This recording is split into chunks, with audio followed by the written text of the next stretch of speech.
جو بندہ بیوی سے پہلی ملاقات میں زندگی کے پہلے ٹاکرے میں، ایک منت کروں آپ سے، منگنیوں کے نام پہ اکٹھا نہ کیا کرو، بہت برکتیں ہٹ جاتی ہیں۔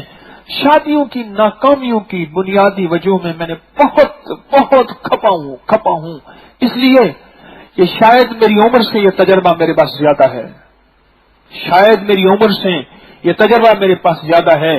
موجودہ طلاقیں، گھریلو الجھنیں، گھریلو ناچاکیاں اور ٹوٹے گھر، سلگتے الجھتے گھروں میں جو فیکٹرز، اسباب میں نے اکٹھے کیے ہیں، اس میں ایک سبب یہ بھی ہے کہ منگنی کے نام پہ پھر ایک دوسرے سے جو گفتگو کا سلسلہ شروع ہوتا ہے اور جو لڑائیاں پھر وہیں سے شروع ہو جاتی ہیں، میں غلط تو نہیں کہہ رہا؟ اور منگنی کے نام پہ ایک دوسرے کے ساتھ ایسے بٹھائے جاتے ہیں جسے نکاح کے نام پہ ابھی رخصتی ہونی ہے۔ میری منت ہے نہ کریں ایسا۔ مجھے اس دن ایک بندہ کہنے لگا کہ میری والدہ کو آپ ذرا کہیں، کہتی ہے کہ میری منگیتر سے تو بات نہ کیا کر، آپ ذرا سمجھائیں۔ میں نے کہا کیا سمجھاؤں تجھے؟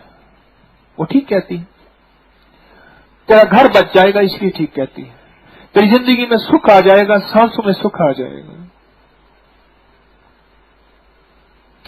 11 برکتیں اللہ عطا فرماتا ہے۔ 11 جلدی نفل نہ پڑھنا، تسلی والے نفل پڑھنا۔ چیز کو ٹھنڈا کر کے کھانا چاہیے، اچھا ہے، منہ نہیں جلتا۔ 11 اللہ نفع عطا فرماتا ہے، 11۔ اب سنیں نفع عجیب۔ ایک تو نفع میں نے بتا دیا، اللہ اس کی نسلوں میں ولی پیدا کرتا ہے۔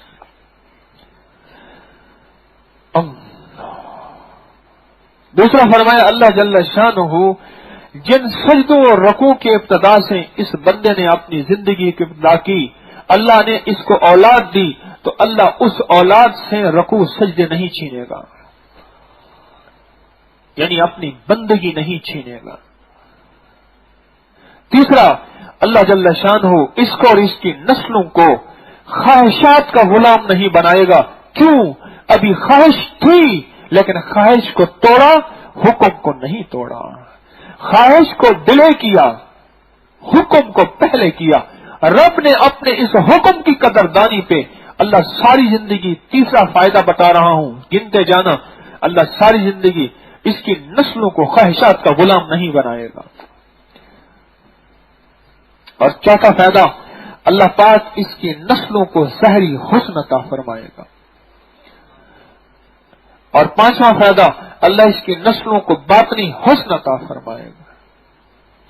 اور چھٹا فائدہ اللہ پاک جل شانہ اس کی نسلوں کو فرمایا ایک فرض بھی اس سے ادائیگی جب تک نہیں ہوگی اللہ روح نہیں لے گا۔ جیسے آپ نے کئی لوگوں کے بارے میں سنا کہ ایک نماز بھی قضا نہیں ہوئی۔ بابا شریف ہمارے یہاں بیٹھتے تھے، اللہ ان کے درجے بلند کرے۔ مغرب کی اذان دی، نماز پڑھی، پھر مسجد میں بیٹھے ذکر کرتے رہے، پھر عشاء کی اذان دی، پھر نماز پڑھی، یقیناً تکبیر بھی کہی ہوگی، اور نماز پڑھی اور نماز کے بعد آ کے سو گئے۔ ایک نماز بھی قضا نہیں ہوئی۔ صبح جب میں گیا ان کی میت پہ تو ایسے لیٹے ہوئے تھے، میں نے کہا واہ بابا جی واہ، کہتا تھا کہ ساتھ جیئیں گے ساتھ مریں گے، بالکل سکون کی نیند۔ یا ایتھا النفس المطمئنہ۔ کتنا فائدہ؟ کیا؟